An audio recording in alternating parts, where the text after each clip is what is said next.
bang. Welcome on in, Jaybird watching fans. Special Monday night podcast for you so that we don't overlap with any of these massive Blue Jays and Yankees game. The current situation has the Blue Jays one back of the Boston Red Sox and two back of the New York Yankees, who come to Rogers Center Tuesday, Wednesday, and Thursday of this week. Before we dive into all that, Craig Borden is joined by myself, and Chris Key is back on the show as our primary fill-in for Mr. Adam Corsair. Him and his wife Cindy had a lovely baby daughter. That is done. Baby watch is over. Adam is now on parental leave for a little while and will be out of commission for the next few months. Chris, it's great to have you back on the show, man. How you been? What is going on, boys?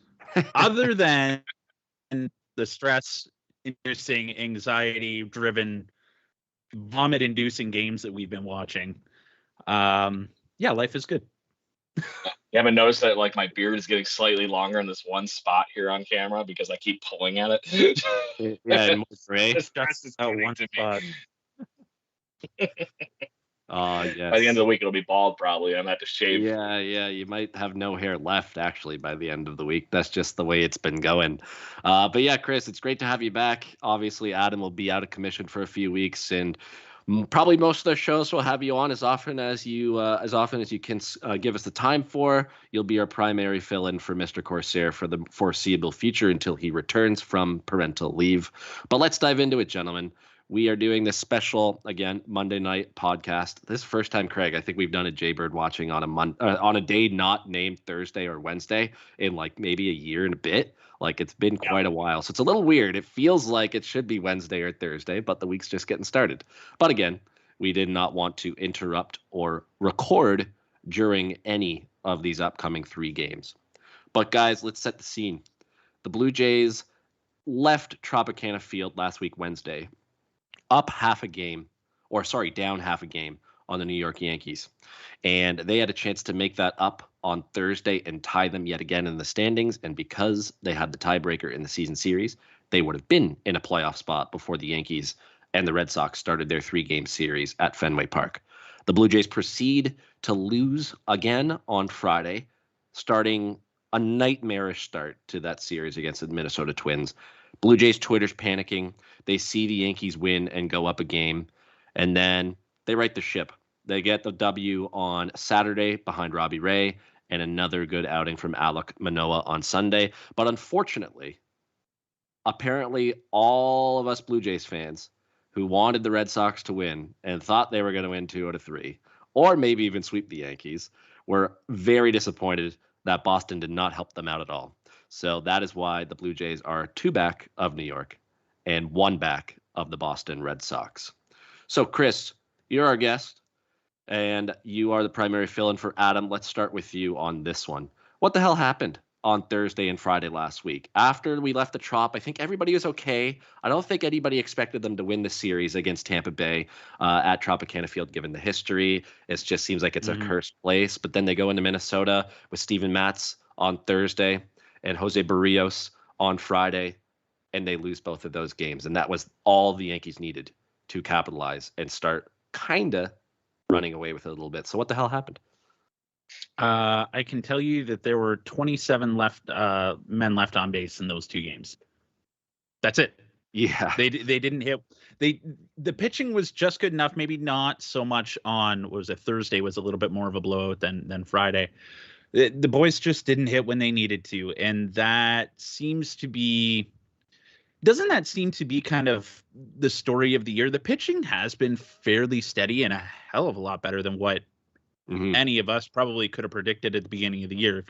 If anybody had come to us and said that the starting pitching is going to be a strong point of this team, we probably would have just scoffed at it and walked away. Right. This team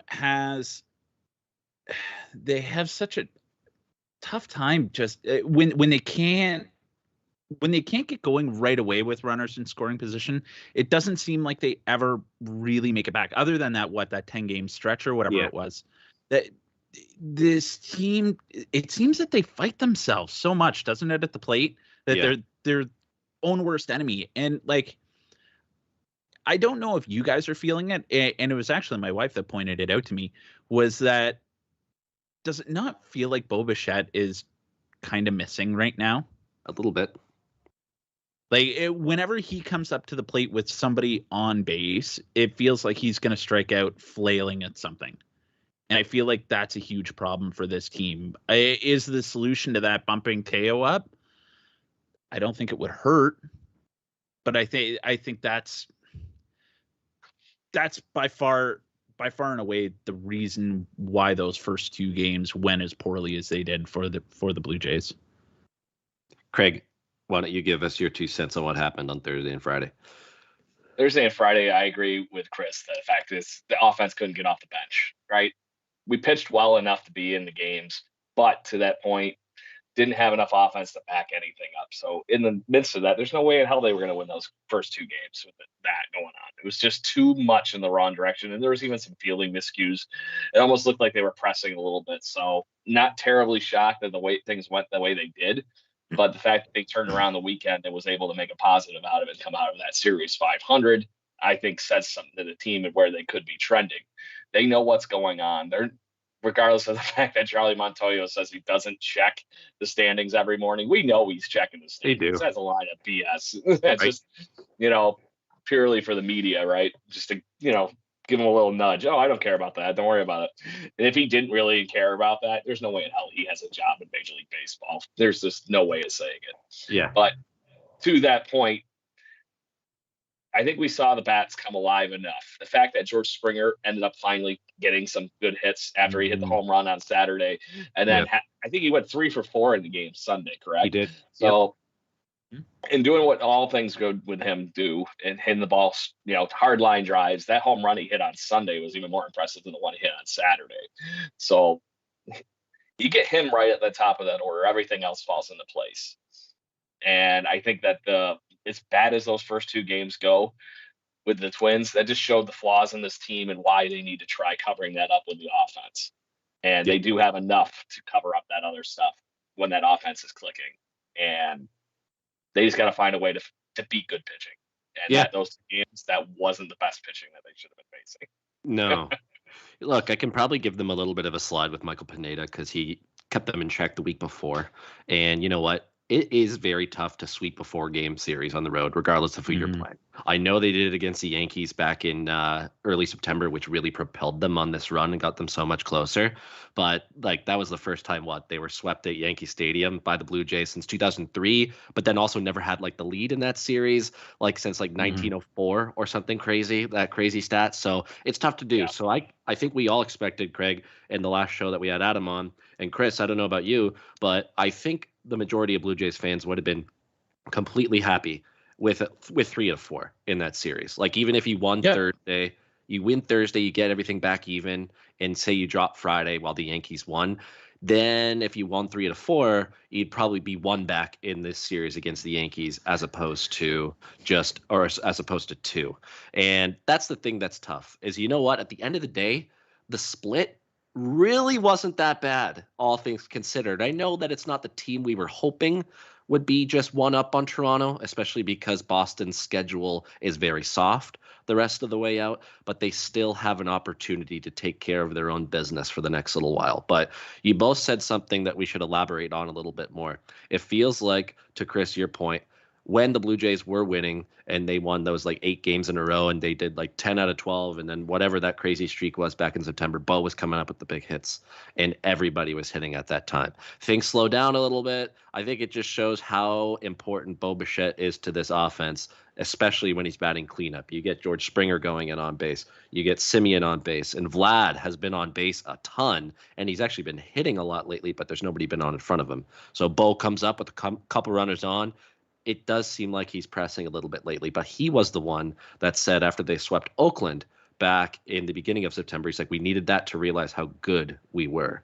So, Chris, how confident are you now that the Blue Jays won Saturday and Sunday. You look at the pitching matchups in this upcoming series against the New York Yankees. You have Jameson Taillon going tomorrow against Hyun-Jin Ryu. You have Jose Barrios and Garrett Cole on Wednesday. And then you have Corey Kluber and Robbie Ray on Thursday.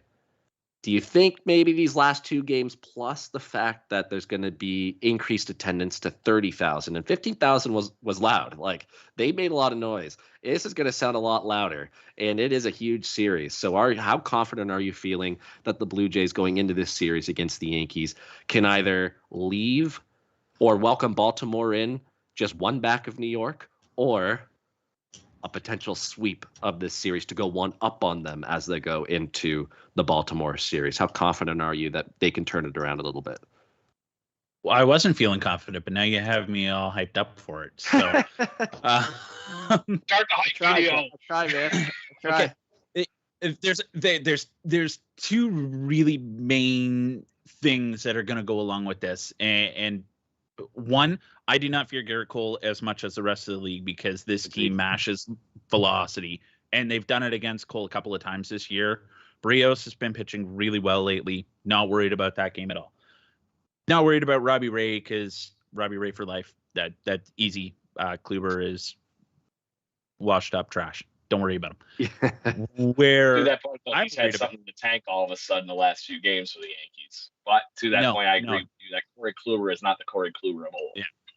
Well, yeah, washed up trash. We don't have to worry about it. Tell me how you not really with feel. Robbie Ray. Not with Robbie Ray on the mound. Come on now. Yeah, let's go.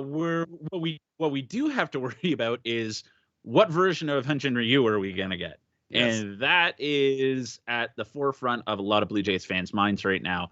Are we going to get ERA leader Hyun-Jin Ryu? Are we going to get 2020 version of Ryu minus the wild card game? Are we going to get Hyun-Jin Ryu of the last couple of starts, which isn't so happy?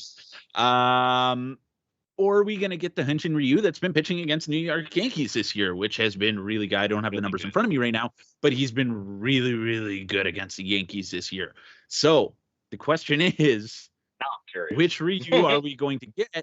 Yeah. Because that's going to set the table for the next two games. If we can absolutely demoralize this Yankees team in that first game, I think we're going to be okay. Another advantage we have, and I know, Brendan, you and I talked about this earlier today, no short porch. So there's no cheap home runs. That's right. Dodger Center, yes, is a launching pad, and there's still Judge, Gallo, Rizzo. These guys are still going to hit home runs. Well, guess what? So is Springer, Semien, Bo, Vlad, Teoscar, Richard. Okay, you just go down our list from 1 to like 8, and you could say 9 now because all of a sudden Danny Jansen learned how to hit after coming off the IL, which I'm pretty sure I came on in the beginning of the year with you guys, and we had all had him written off and back in Buffalo. He's got to come back to life, and he hasn't done it yet.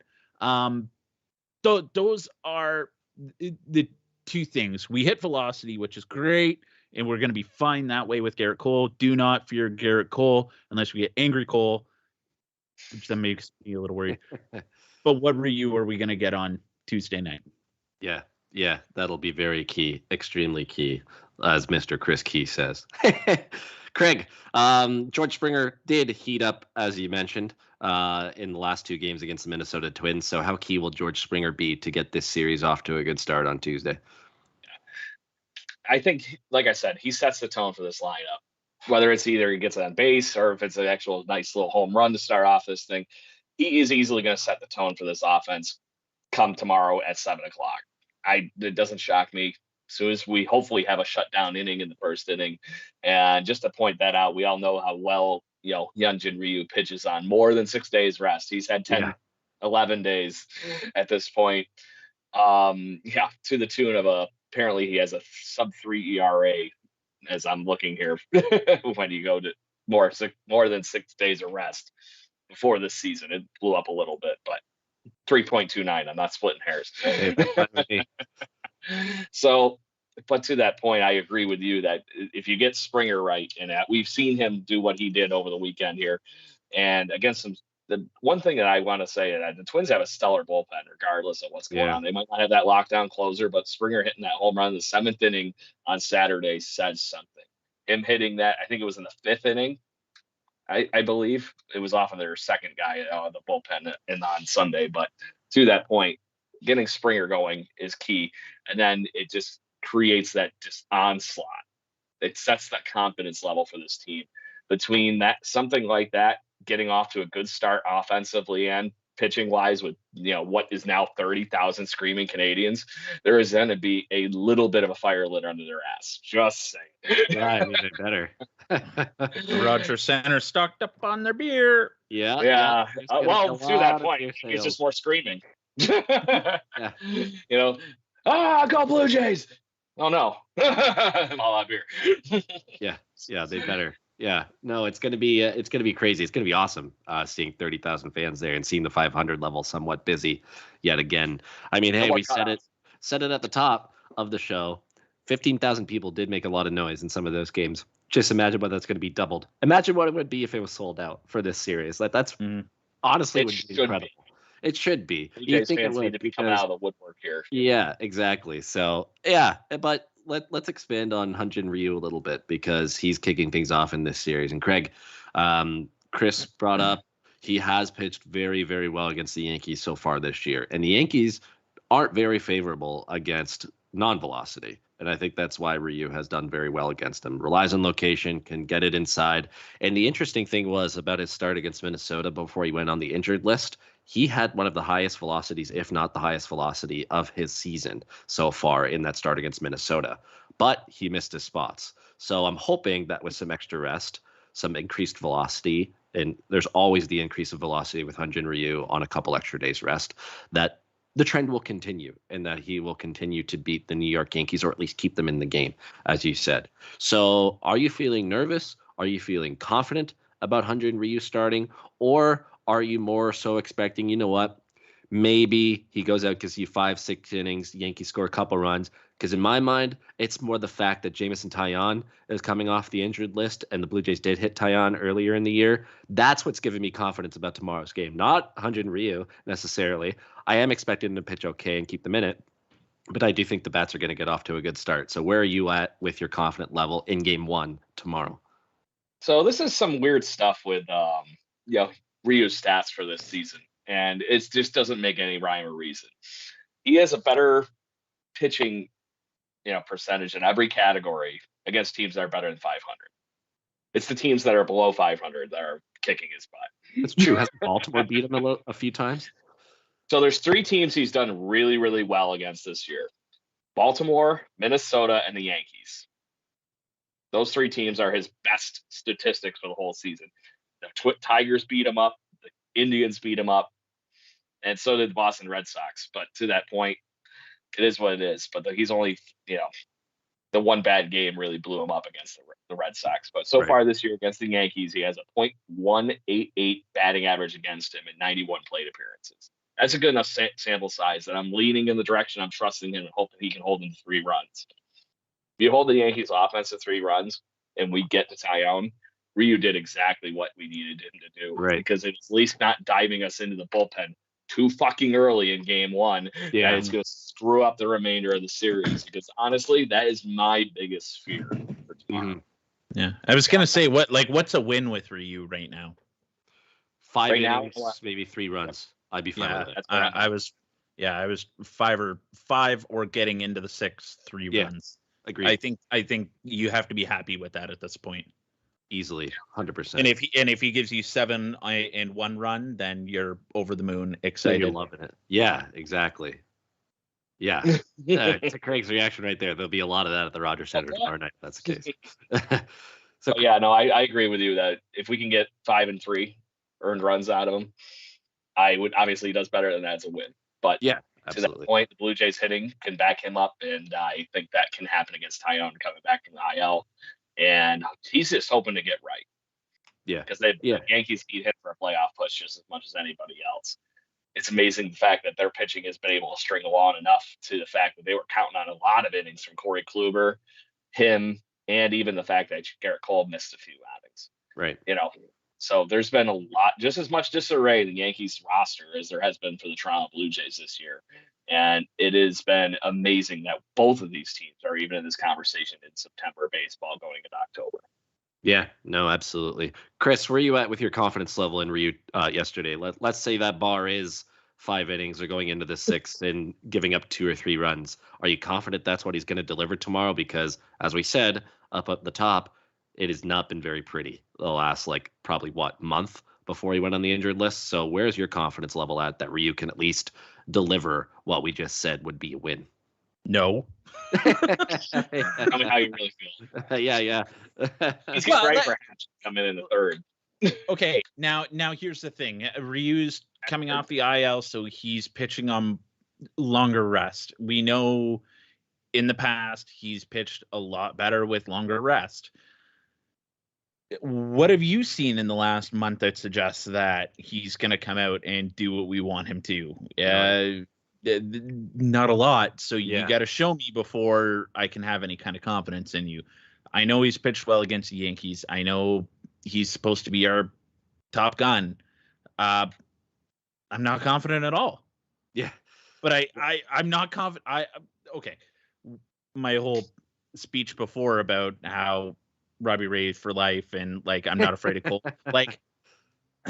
I sit on pins and needles from first pitch. Sorry, about 15 minutes before first pitch until about an hour and a half after last pitch. And I'm going through Twitter, scrolling through and watching everybody slowly become more and more sick as the night goes on. Yeah.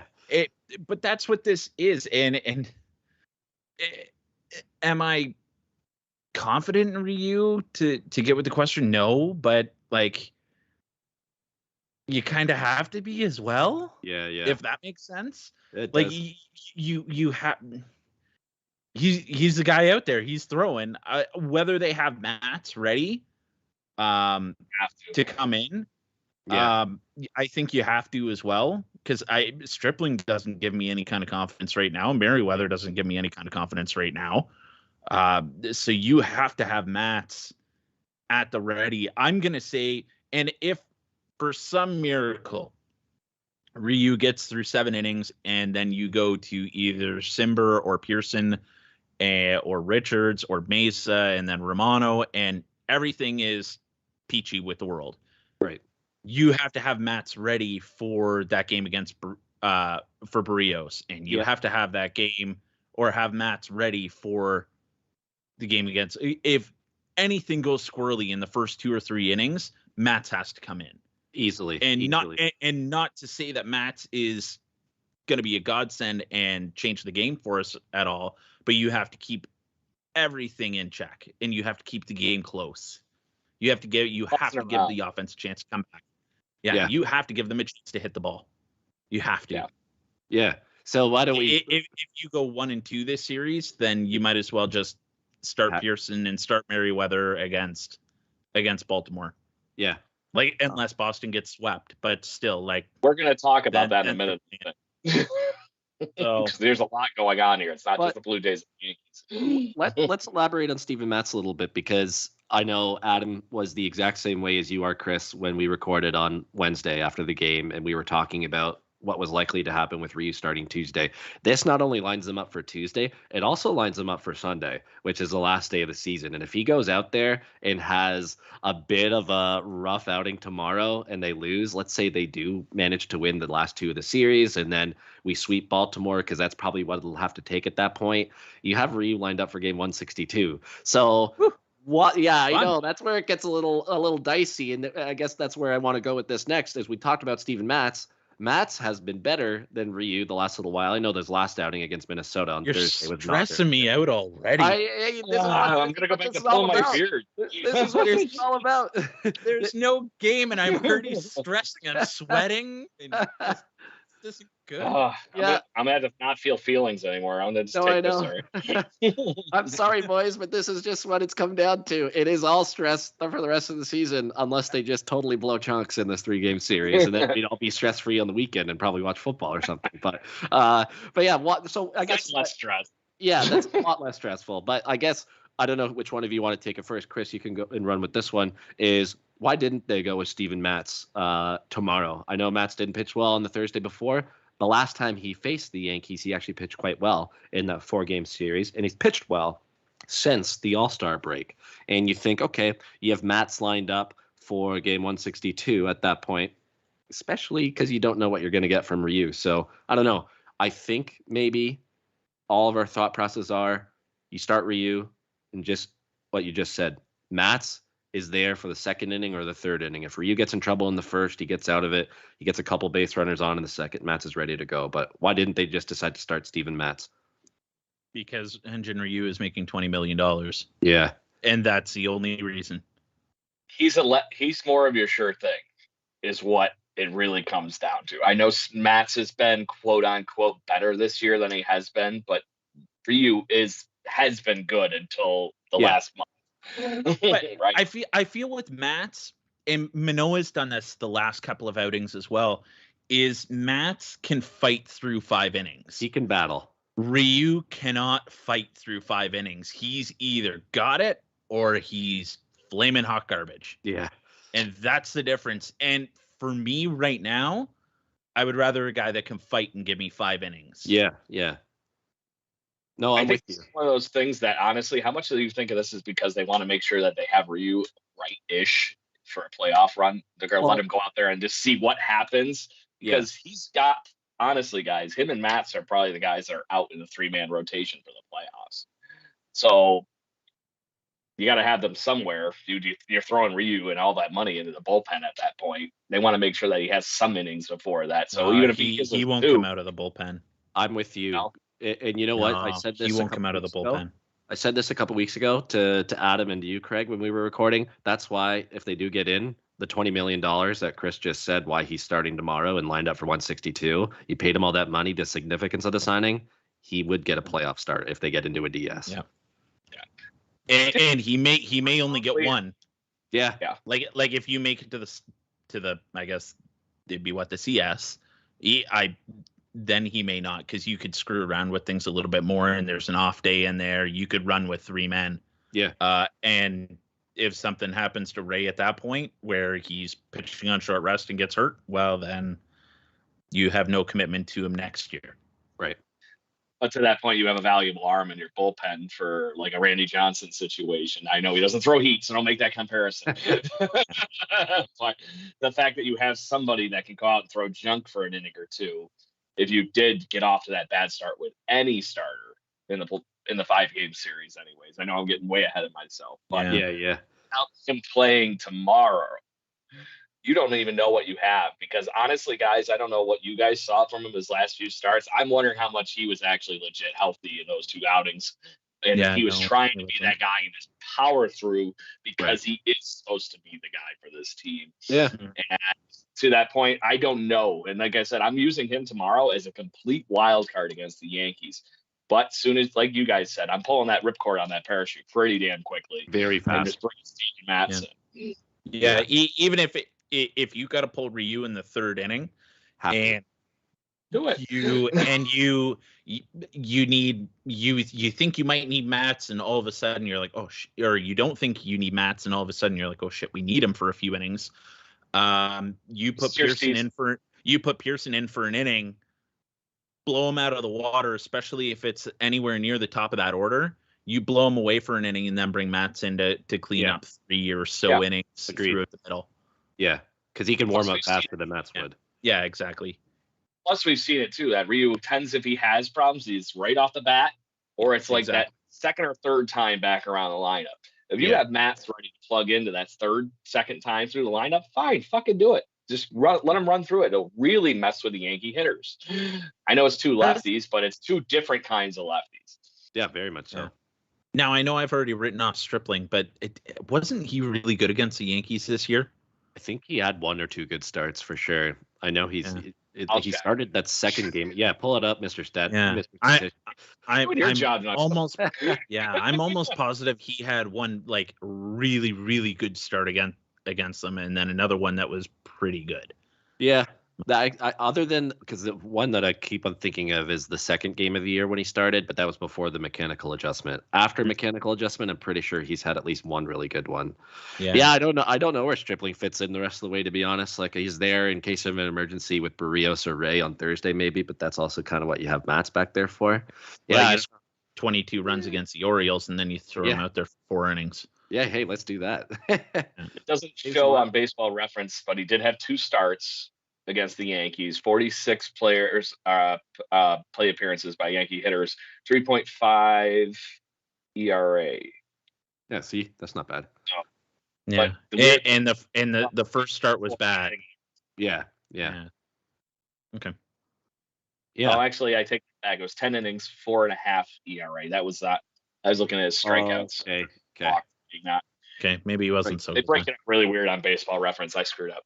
That's all right. We'll give you. That's why you're the stats guy. Yeah, but I'm also hosting. I gotta keep the agenda and the conversation flowing. Our next show. Yeah. Let's move on. I think we're all kind of in agreement with the Ryu thing for tomorrow. Is like we want to be hopeful. We want to believe in the fact that he is the ace. Like one of the most significant signings in Blue Jays history before George Springer. I am very 50-50. I'm trying to talk myself into it, but Chris, to your point, what have we seen the last month that makes us believe he can go out there and do even 5 with 3 runs or 6 with 3 runs? So it'll be interesting to see.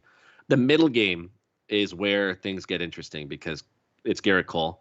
And I know we beat Garrett Cole the last time out, and he hasn't been that great his last couple turns to the rotation. The Cleveland Indians kicked the crap out of him a couple weeks ago. Spider attack. Yes, yeah, exactly. The spider attack. The best part, the best part about that whole start against the Indians was the fact I don't know if you saw when they pulled him. Oh, Boom comes out the ground, insta turns around right to the frickin' scoreboard and goes. Yeah, he's pissed off that the Red Sox and the Jays were winning. I do remember that actually. That's true. But yeah, so that middle game is going to be very, very interesting because you have a Garrett Cole who, he's still Garrett Cole at the end of the day, no matter how bad he's been. But you have Jose Barrios, who you made a huge splash to get. You traded away significant prospect capital to get.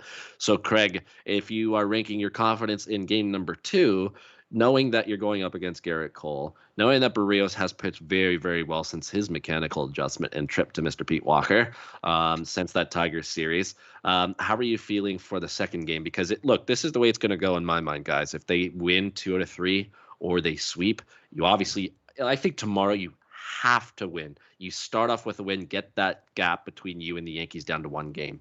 Wednesday, you got Garrett Cole. Could go either way. If the Blue Jays win, I think it's like a 3-2 or 4-3, some type of game like that. It'll be close. Barrios pitched well, Cole pitches well. Maybe a run comes in later in the game, and that either sets you up for the possibility on Thursday with Robbie Ray to bring the gap back down to 1 game before you play Baltimore, or surpass him by a game. So, Craig, what are you feeling for Wednesday's game with Jose Barrios and Garrett Cole?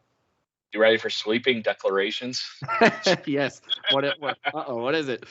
Jose Barrios will have his first defining Blue Jay moment on Wednesday. And honestly, guys, watching him trend the way he's been trending, this could look very similar to what Marcus Stroman did in 2015 for his ALCS performance.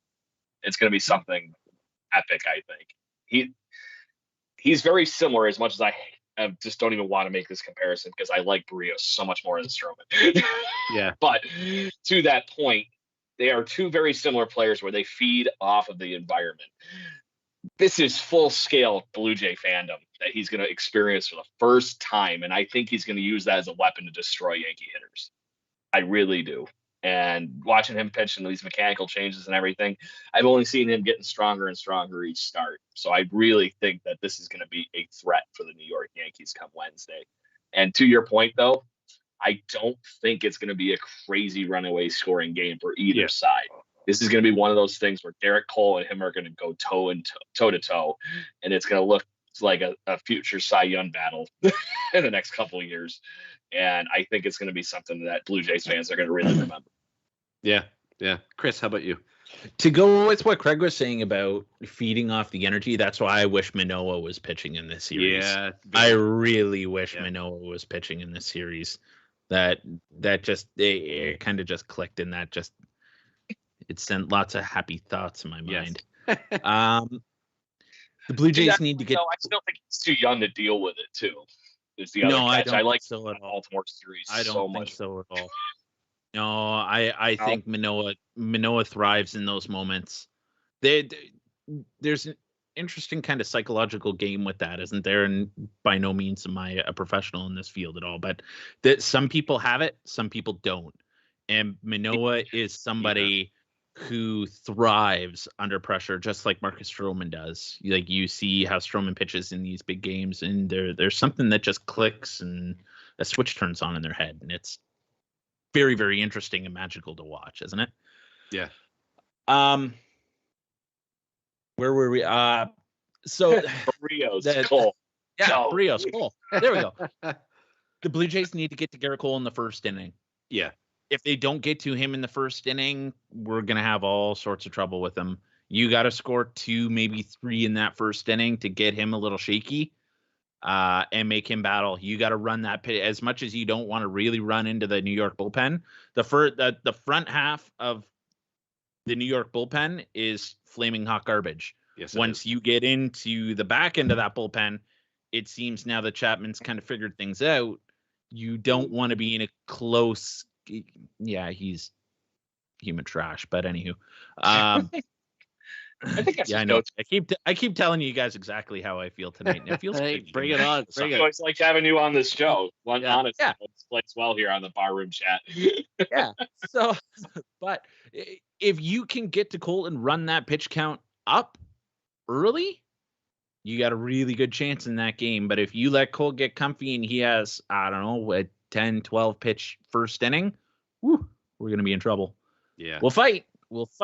And Barrios will keep you in it, but it's going to be tough. You let Cole go 7 innings, it becomes a real challenging game to win then. You better hope that you win that first game in that case then. Oh, 100%. That's why Tuesday you have to win. And this is probably a stupid question, but the last game of the year, and Chris, we'll start with you on this one. It's it's your man crush. It's the guy you pick every week for picks to click. A stupid question, but how are you not anything but 100% confident that they win the Robbie Ray start on Thursday? Especially it's a lock. Yeah. It's Chris Key's lock of the week. And I wish I had a giant lock, but I gotta get like those old Fisher Price ones they used to use when Jimmy Key was pitching. That's my lock of the week. You're going to see something special from Robbie Ray. He had to fight a little bit in his last start. A little bit of the umpires screwing around. There's been a lot of talk about that right now, about umpires and kind of seeing what happened in the Tampa series, obviously, a little bit in the Minnesota series. Definitely what the hell happened in Boston last night was just peak Joe West all over again. It was just the defining, he's got 6 more games in his career to just when you get do Joe what he West can. doing his best Angel Hernandez impression, though, things are going a little south. Just saying. Yeah, no kidding. If you could put an umpiring crew together of Joe West, Angel Hernandez, Vic Carapazza, and CB Buckner together, I wonder what kind of fireworks would happen then. It would just be the big, you wouldn't even have to send teams out there. You wouldn't have to send teams out there because everybody would be thrown out, and it'd just be the biggest show you've ever. It'd be like watching Cirque du Soleil. You might as well just buy Cirque du Soleil tickets. That's Here's all your it is. comparison: Leslie Nielsen, Naked Gun. That whole rip, where he was the umpire in that scene. If you guys have seen that movie, it's going to be him going and striking people out every 5 seconds when the ball was being thrown. This is freaking nuts. I'm excited for the Robbie Ray start on Thursday. He's been my guy all through. As soon as he came over, I was hooked with him, and I knew something special was on the way with him. But I don't know if it'll be that defining moment or anything. But he's gonna go out there and truly put a stamp on why he is this year's Cy Young winner. And you called that from day one. You really did. Yeah, and if anybody doesn't believe us, go back and search Chris Key, your handle, and Robbie Ray, and go back and see. This was all the way back and as soon as he re-signed back in November. Definitely spring training. Cy Young. Yeah, spring training, 100%. That's when the campaign began. But no, I agree. I really think I agree with you on the fact that I think that's a lock, especially against Corey Kluber. Craig, are you with Chris on the fact that win in this series is a lock? Yeah, so to this point, the Blue Jays win one of the first two games. Robbie Ray is going to come out like his hair's on fire or his pants are even tighter, whichever way you want to call it. My pants gonna, just got tighter. It's getting hotter in here. It's getting hotter in here. Somebody turn off the temperature. as Chris goes, swing. So to that point, um, if the Blue Jays win because he gets that start on Wednesday, like you would fairy tale write this whole thing, he is the Cy Young. Period. I don't care what the Garrett Cole has done. He's leading every pitching category right with Garrett Cole, and he's going to single-handedly pitch the Blue Jays into the playoffs at that point. There's just dumbfounded, like ridiculous. It's got to happen. But to that point, just as much as I said that Jose Barrios is going to have this defining moment as a Blue Jay, we are going to see the best of Robbie Ray on Wednesday. And I don't think anybody can stop that man in that kind of mindset right now. He is, to your point, locked in. So the Blue Jays could score one run on Wednesday, and I think that would be enough for Robbie Ray to run through everybody. Oh, yeah, I would not be surprised. I think we've all just guaranteed a sweep this week then. Yeah, I mean, it seems like it. We've kind of talked ourselves into it, but let's save the predictions for after this other topic of conversation, because obviously this is what the Blue Jays can control, this Yankees series, and they can get ahead of them. They could get one game back of them before they welcome in the Baltimore Orioles, but there is another path. And it's not necessarily a path I think any of us wanted.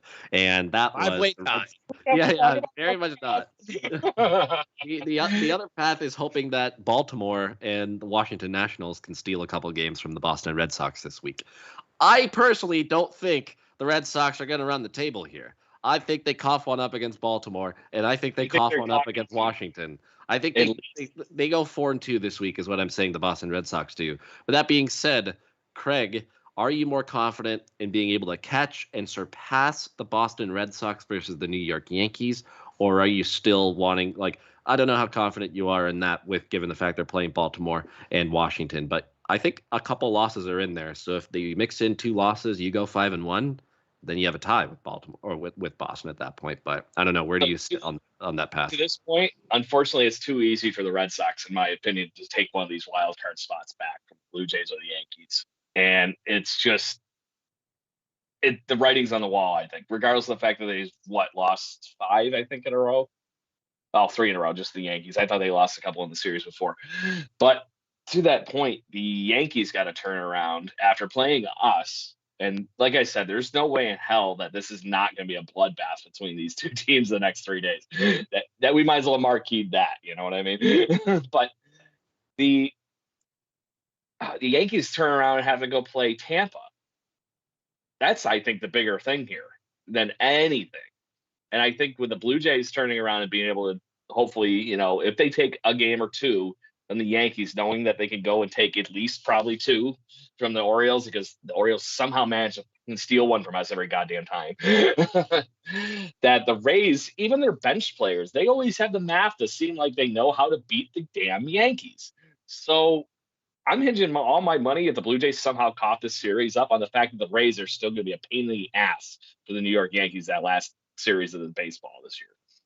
And correct me if I'm wrong, is it in Tampa? It's at Yankee Stadium. It's at Yankee Stadium. But still, to that point, it's still the damn Rays. Yeah. And they don't want it. If they're looking at the schedule who the Rays could be playing in the ALCS, you got to be thinking that they've had better luck against the Yankees and Red Sox. If they could fuck one of them over, they're going to try and do it. Hey, didn't Kevin Kiermaier say he wanted to play the Blue Jays? That's how you help them. Strange feeling that might happen. Yeah. And what better way to freaking storybook the promo video for that series, right? Yeah, yeah. Chris, the Red Sox are starting their series at Baltimore tomorrow by throwing Chris Sale at them and then Nate Eovaldi. So I don't know how comfortable you are with the path of catching and surpassing the Red Sox, given who they're playing, but I don't know. I think at this point, I'd rather take my chances of catching New York than Boston. Yep. Yeah, I think trying to deal with Boston unless they have an epic. Okay, I don't know how. Let's start by saying this. I don't know how Boston has made it this far this year. I know, but somehow they have. So we have to credit them with being at least a reputable team this year.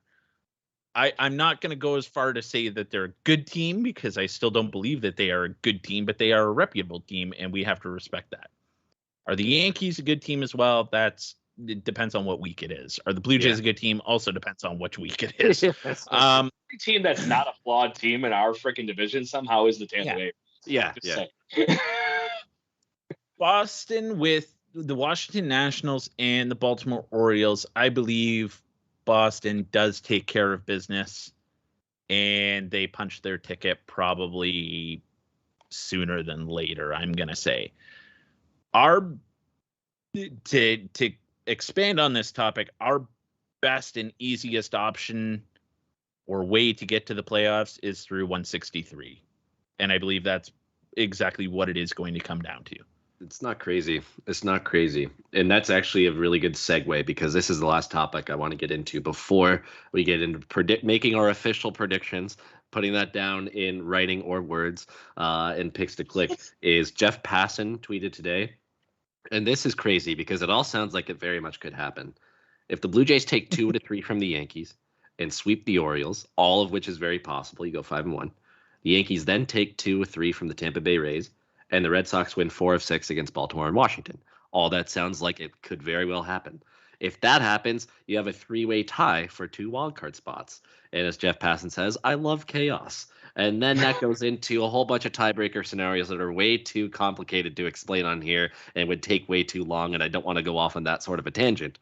So you don't want that one's really not that complicated. So I guess so. Basically, the team with the highest win percentage of those teams gets to pick their fate.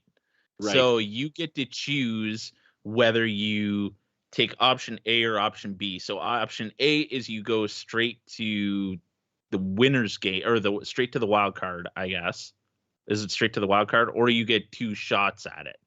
Club A Club A hosts Club B in the first game. The winner goes right into the wild card game. The loser that's it. Goes and plays Club C. So Club B is the one with guaranteed 2 spots. Well, I could actually, if you're Club A or Club B, you have 2 shots of punching your ticket to the playoffs. Yes. Which I believe if it's between the Yankees, Red Sox, and Blue Jays, the Blue Jays are Club B. Yeah, they're second. Because we have the tiebreaker against the Yankees no matter what. We have the tie. Yeah. Yes. And Boston had a better record against the Yankees, but Boston has a better record against the Blue Jays. Yeah. So Boston would depend, and I don't think it matters what happens in the series. I believe it's Boston, Toronto, New York. Yeah. And then if we really want to get crazy, if there's a 4-way tie, then it's basically A versus B play to see who gets into the wild card game, and then C and D play to see who gets into the wild card. And then if there's a 5-way tie, oh god, the sad thing is it's that close. Rob Manfred is going to have to do some really quick thinking because there's nothing in the rules to establish what happens in a 5-way tie. Yeah, that's true. So let's bring on a 5-way tie is what you're trying to say. Because Rob Manfred is going to bring in a home run derby then, and then we're going to put Guerrero out, and then we're going to win. Or he's going to do something ridiculous and do a coin flip, and it's going to be broadcasted on ESPN. With Alex Rodriguez commentating. Yeah. Have all the people in the world, him and Joe Buck together or something, just to make my legs skin crawl. No.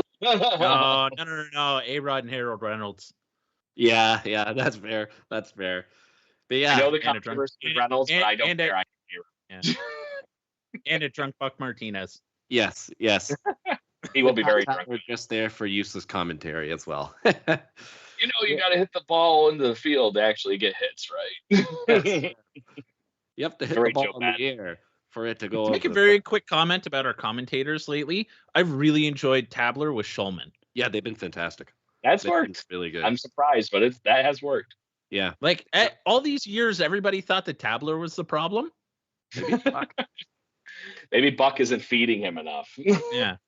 And I really don't have any problems with Buck. Like he's like the voice of the Blue Jays, like growing up and through my childhood and whatever. So I have some weird sentimental kind of attachment to his voice. But like Schulman and Tabler have been really, really good. They have. And it's great to have Ben Wagner back. Just to throw that out there. Oh, Just to throw absolutely. this out here, Chris, you know why we started this show originally, right?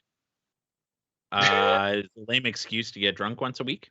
Well, there was that. But the other fact was that we actually started this off as the bird watching game cast. And once a month, we picked a game to goof around with us all together.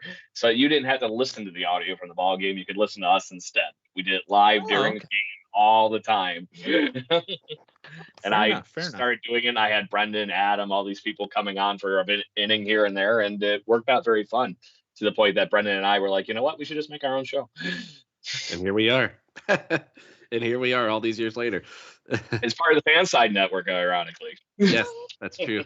That is very true. But yeah, no, it's going to be crazy, guys. It's going to be a crazy finish. I think we know our fate is going to lie, obviously, in this 3-game series with the New York Yankees. So let's put each other on the hot spot. Craig, you go first. This upcoming 3-game series with the Yankees, we've gone over the pitching matchups. We've gone over what it should take to win at least 2 out of 3. They have to win 2 out of 3. Anything less, and you could kiss the season goodbye at that point. So, Craig, what is your official prediction for this series? Is it going to be a sweep? Are you that confident, or are you going to be conservative and go 2 out of 3? I'm going to go 2 out of 3 because of the Hyunjin Ryu wild card tomorrow night. And honestly, the only reason I'm even thinking we might even have a 60-40 chance of winning with Ryu on the mound tomorrow is the fact that Danny Jansen is actually once again healthy. And he has thrown really, really well, specifically to Danny Jansen throughout this season. I think maybe one of those things that contributed to him going off the rails was all of a sudden he had to deal with Riley Adams and Reese McGuire. Who knows? I have no idea, but like I said, it's just enough of a wrench in the thing for a guy that is the ace that you would think be getting the better catcher. That might have been just enough to throw a wrench into it initially, which caused maybe a slight mechanical issue or a pressing to the point where he got hurt. But to that point, I think 2 out of 3 is where the Blue Jays are going to be because, like I said, I don't see how Jose Barrios in a packed house with all that adrenaline running through him is not anything but insanely good. And then we know what we're getting from that start from Robbie Ray. Robbie Ray is going to leave every ounce and every yowl and growl on that mound in that Rogers Center, and it's going to be fun.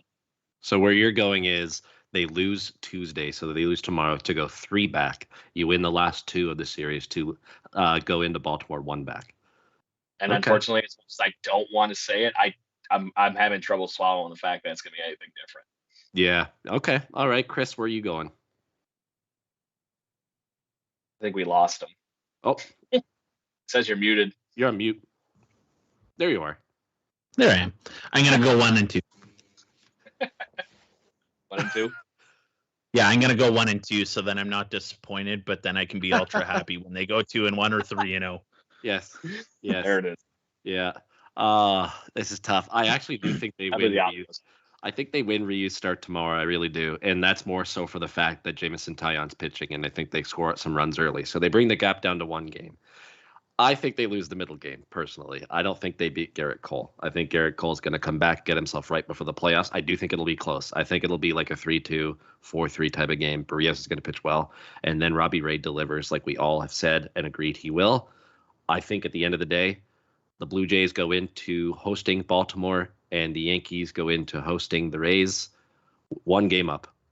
Where that leaves Boston remains to be seen. We'll see what happens with the Red Sox and the Orioles. I'm not trusting that. I'm focused Orioles. on Yankees only. Yeah, go Orioles as much as possible. But yeah, I think that will set up 1 game back when you come or when Baltimore comes to Toronto. And if that is the case, gentlemen, that means that game 161 is going to be super meaningful, depending on what happens on Friday. Even if they lose on Friday and the Yankees win 2 games, you still can win the last 2 and force a tiebreaker. So at minimum, you win 2 out of 3. Then you're guaranteed to have almost every single game count the rest of the way out. And it's going to be stressful, and there's going to be a lot of puke, and there's going to be a lot of shit, and there's going to be a lot of, oh my goodness, what the hell, and a lot of beard pulling and pulling out our hair. But that's what we've signed up for. And this, again, I said this last week, we're all very inexperienced at this kind of stuff in September because it's very rare that the Blue Jays are in it this late over the course of the last 20 it's not as close this late. Exactly. all Blue Jays tenure that they've made the playoffs, it hasn't been this close except for 1985, I think, and that was the year we unfortunately just missed the playoffs because of the damn Detroit Tigers. Well, 2016 came down to the last day of the season, or sorry, the second last day when they won to clinch, but then they still had to win game 162 to host the wild card game. But they were in a playoff spot at the time. There was no worry about that. They still have to try to get back into a playoff spot, and that's why it's super stressful. And none of us have experience with this. I said on Twitter today, or sorry, Craig. I said on Twitter today that like we all wanted meaningful September baseball, but I think when we meant meaningful September baseball, that meant going into the last week 5 games up.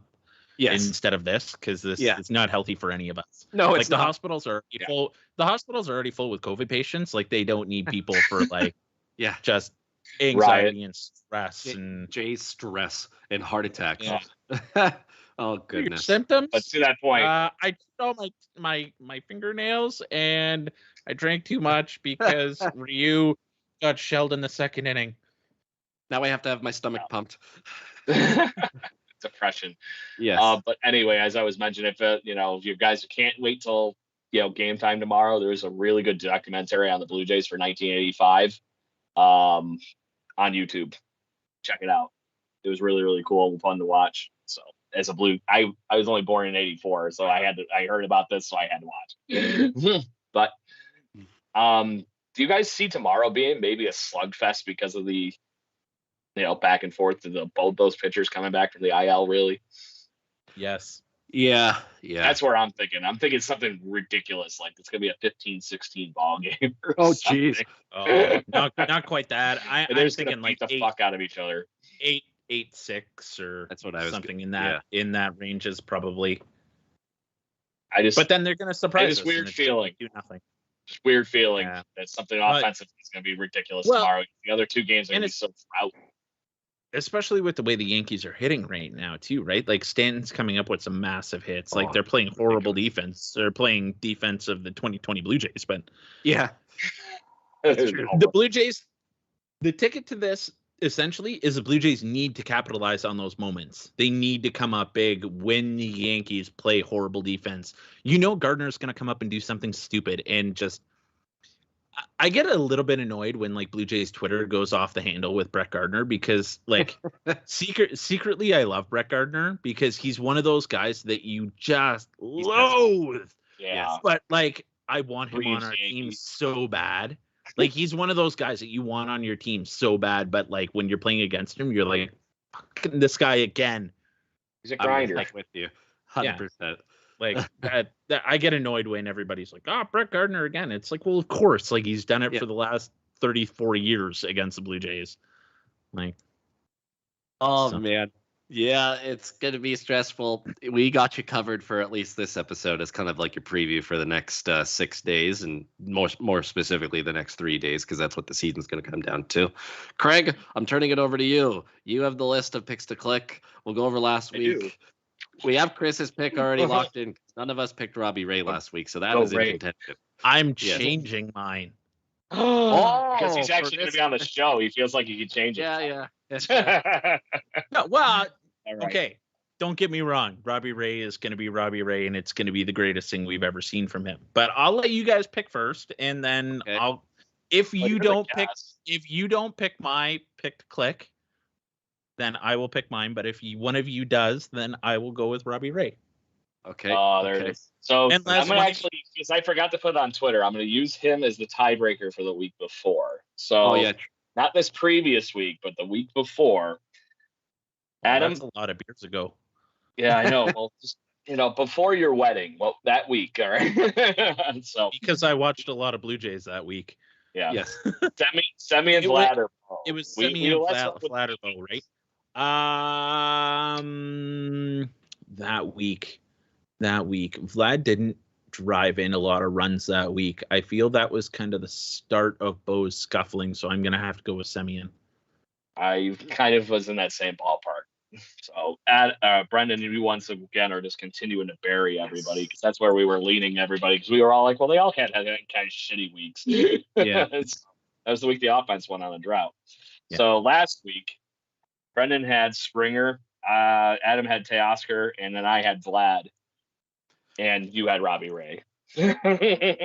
Robbie Ray stopped the losing streak, so that's pretty much that's very Out of much that in group, contention. I'm actually thinking he actually probably takes that, because the only one I think out of those other two, Teoscar, was typical Teoscar, but he didn't hit a ton of home runs. He had a few key RBIs. So you guys are telling me in the last 2 weeks none of you chose Gurriel? No. Wow, you all haven't been paying attention, have you? I know. No. He had to have a freak accident for us to think about him, apparently. I thought I must have picked him 4 or 5 weeks randomly before that hot streak, and I kept getting beat with him. So I'm like, I got to top what he's been consistently doing.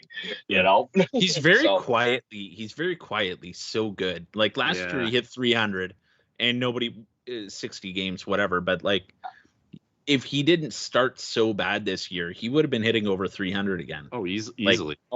Easy. And then the fact that he's sneaking up on 30 home runs again. Yeah. And I think he's got 80 or 90 RBIs too.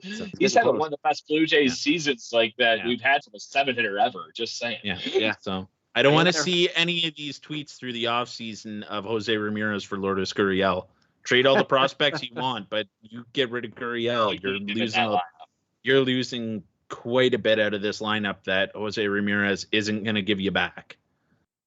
I think the biggest thing on that whole topic with Lourdes Gurriel Jr. is actually, just as much as he is good and amazing offensively, he is one of the best intangible guys on this team, as far as him and Vlad are BFFs for life, man. Mm-hmm. What's that going to do to somebody like Vlad not having that go-to person in the dugout just to goof around with, to get out of the mental space of a slump or any of that kind of stuff? Yeah, there's something to say about that. Yeah, a great time. And I think him, Vlad, and Teoscar and Bo are just so critical to the culture of the Toronto Blue Jays right now. Mm. You can't throw a wrench in that. And I don't care who you're getting in return. Unless it is literally the King's ransom, I'm not thinking about it. Yeah, it's tough because Jose Ramirez would be so nice. But to that point, you could buy that this spring or this winter. I guess it'll probably be spring by the time they figure out the CBA. Yeah, no kidding. Yeah, probably. Anyway, so did we go carry on with your picks? Me? No, I told you. Oh yeah, Robbie Ray definitely won. I don't even know who else. I actually, my vote is Robbie Ray as well because he stopped the losing streak. I'm all right. Fuck it. So I think honestly, out of that group, I think Robbie Ray last week takes the cake. Because of that fact that he did stop the slide, and even though he had a rough day, he still managed to get an A game. He grinded. So anyway, to that point, I'm in the school of thought that our guest should be the one picking first. But if you want to defer and be last, you can. No, I'll go last. You guys can pick because I have unless you guys pick Robbie Ray and my pick to click, then I really got to scuffle. But I don't think you guys are. So go ahead. So to the fun part is this window could actually be pretty short. So we were talking about maybe doing a weekend show, depending on how this Yankees series goes. I would personally pick for 6 days. Okay. Do 6 days. Good either way. I'm confident. I think the confidence for Bo is going to come back. I'm going to run with Bo Bichette. You're going Bo? I'm going Bo. Okay. Better. Bo knows getting to the playoffs. He did with the Fisher Cats. Can I pick George Springer for a second week in a row because he didn't win? I'll allow it. I forget what the rule was with that. I'm pretty sure you couldn't pick the same guy, but I thought that was only if that person won. Pick the click. So because we didn't, make it a rule law. Yeah, I mean, hey. If it's allowed, I'm going to take George Springer because he got off to a good start. And I think personally he keeps it rolling. And that's going to be a large reason why they definitely win at least 2 out of 3 in the series. So George Springer. We'll get the phone and typical pick from Adam Corsair because him and I are fighting for the last spot. So go ahead, Mr. Key. Okay, now I got to go for Robbie Ray. Because you were going to take Springer, weren't you? I was going to take Springer because he's going to put the team on his back this series. I will give a 1A to Robbie Ray, but do not doubt Jordan Romano's importance in this series. True. If there are close games, he needs to be pitching the 8th and the 9th inning Yeah. And if not, you need to get Nate Pearson in some high leverage spots and get them in quick. And you have to be quick on the trigger with him. Blow those Yankees hitters away. And don't mess around with your changeup. Don't mess around with your slider. Pump Fastball. 101. Yeah. Fastball. I think blow up by them. Give them your best. I think tomorrow's game is actually going to be a point where Nate Pearson gets a chance to shine for an inning, at least. I wouldn't be surprised. Having him in that mix for you and Matt possibly being in that and coming out right-handed and being able to throw that much more smoke than the other two, that's going to look like fucking billion miles an hour after seeing what Ryu's throwing changeups, Yeah. You start twirling curveballs and changeups, and then here you go. Here's Nate Pearson for the 7th. Here's Tim Mesa to flip you around for the 8th. And Jordan Romano, don't even think about throwing a slider. Just pump 101. Yeah, don't do what especially you did guys with like the Rays Brett last week. Yeah, just don't. And that really, that's really frustrated me this last little while. Is you see Pearson, and Pearson hasn't thrown as much as what I would like him to. I would have wanted more. To be perfect. Like Pearson threw 1 inning, I think, in Minnesota in 4 games. Like he should have probably had a little bit more on that just to see what he could do. Yeah, but like him and Romano, like quit screwing around with guys. Yeah, like kidding. You throw 101. Like okay, I've never seen 101 before. We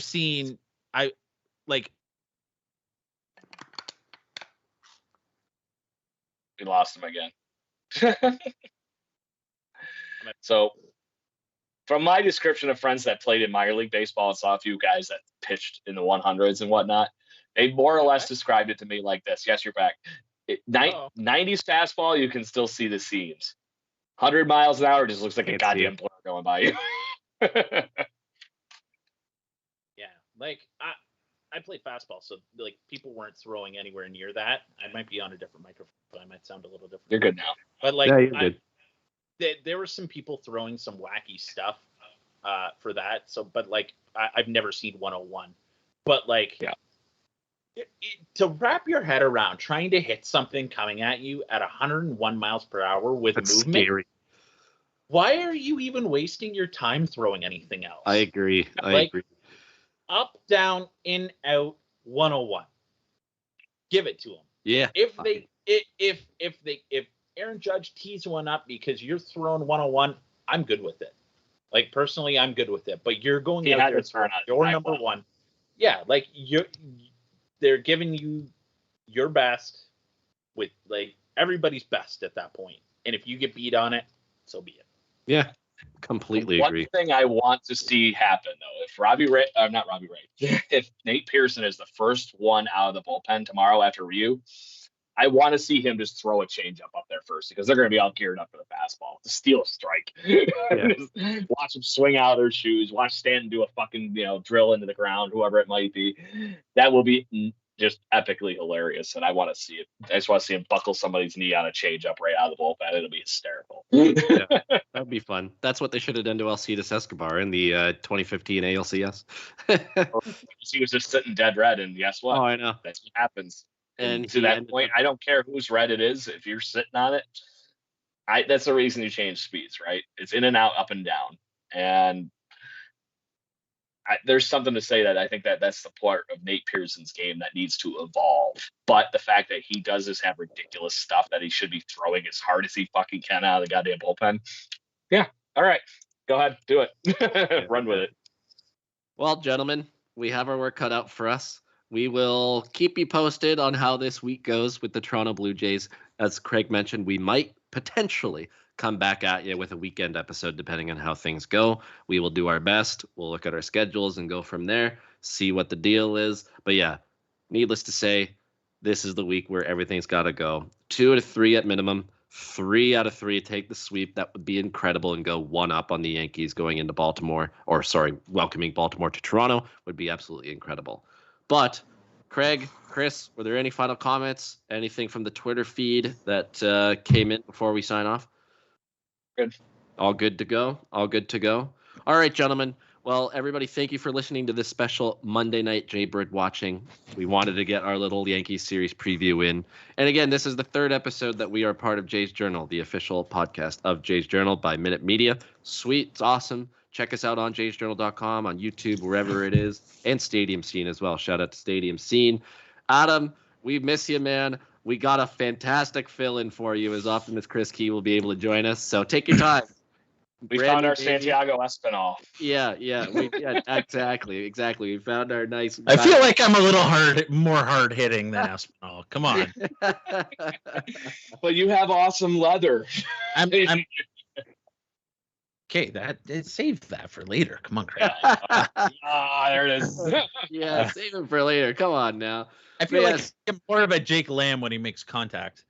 Yeah, that's fair. You got the power aspect there. Yeah. Or like Juan Francisco. Juan Francisco from May of 2014. That's what we'll go with. I almost thought he was going to pull an Emilio Bonifacio out there. Yeah, Bonifacio, Spanish for can't lay down a fucking bunt. Yeah. Bone face. It's one of my favorite memes ever. Oh, man. Anyway. But yes, this has been on. fun, gentlemen. Let's end it how we normally do with 2 claps and a Ric Flair and a get vaccinated. Ready? 1, 2, 3. Woo! Let's go Blue Jays! Get your